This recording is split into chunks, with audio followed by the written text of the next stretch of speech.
মাহফিলের আয়োজন করলেন, কেন তারা মাহফিলে আসে না? তাহলে আপনি কোন বিহায়ের মতো, নির্লজ্জের মতো আপনি কেন তাদের উৎসবে যাবেন? এজন্য আল্লাহ রাব্বুল আলামিন এই সমস্ত ফিতনা ফাসাদ থেকে, এই সমস্ত কুকাজ থেকে আমাদেরকে আল্লাহ রাব্বুল আলামিন যেন হেদায়েত দান করেন।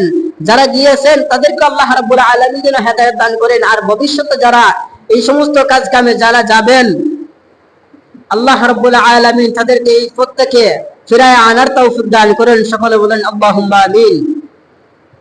তো আল্লাহ রাব্বুল আলামিন আমাদেরকে দুনিয়ার জমিনে প্রেরণ করেছেন আল্লাহ রাব্বুল আলামিনকে ভয় করার মতো ভয় করব, এবং আমরা প্রকৃত মুসলমান হয়ে, আমাদের প্রকৃত মুসলমান না হয়ে আমরা কি করব না? কবরে যাইব না। প্রকৃত মুসলমান যদি আমরা হইতে না পারি, তাহলে কবরে যাওয়ার পরে আমাদের কবরে কি আযাব হবে, কি আযাব হবে, কবরের কত ভয়ঙ্কর আযাব, মৃত্যুর যন্ত্রণা যখন একজন বেনামাজি, একজন জাহান্নামী মানুষের মৃত্যু যখন হবে, তখন সময় ওই মৃত্যুর কথা যদি কোনো মানুষ জানতো যে একজন বেনামাজি মানুষের মৃত্যু কোন অবস্থায় হবে, কিরকম ভাবে, কি করণীয় তার মৃত্যু হবে, একজন বেনামাজি মানুষ, জাহান্নামী মানুষ যখন তার মালাকুল মাউত যখন তার সামনে যখন হাজির হবে, তখন সময় মালাকুল মাউত যখন ওই বেনামাজি মানুষের সামনে যখন হাজির হয়ে যাবে, তখন সময় ওই বেনামাজি মানুষটা এমন ভাবে চিৎকার করতে থাকবে, এমন ভাবে চিৎকার করতে থাকবে,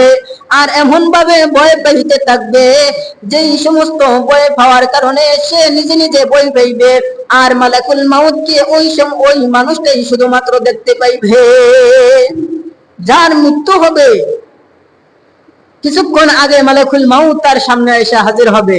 আমরা তো যার সকরাত চলে, সকরাতের সময় আত্মীয় স্বজন, বাবা ভাই ব্রাদার, আত্মীয় স্বজন, আপনজন সবাই কাছে থাকে। আপনজন সবাই কি করে? কাছে থাকে।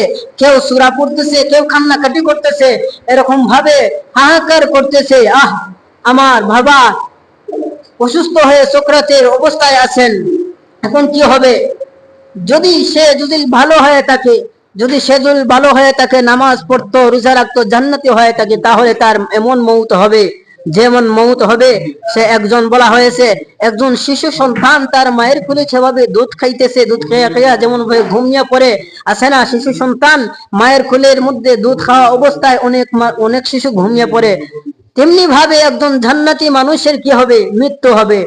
আর যেই মানুষটা জাহান্নামে হবে, যেই মানুষটা দুঃখে যাবে, সেই মানুষের মৃত্যু কেমন ভাবে হবে?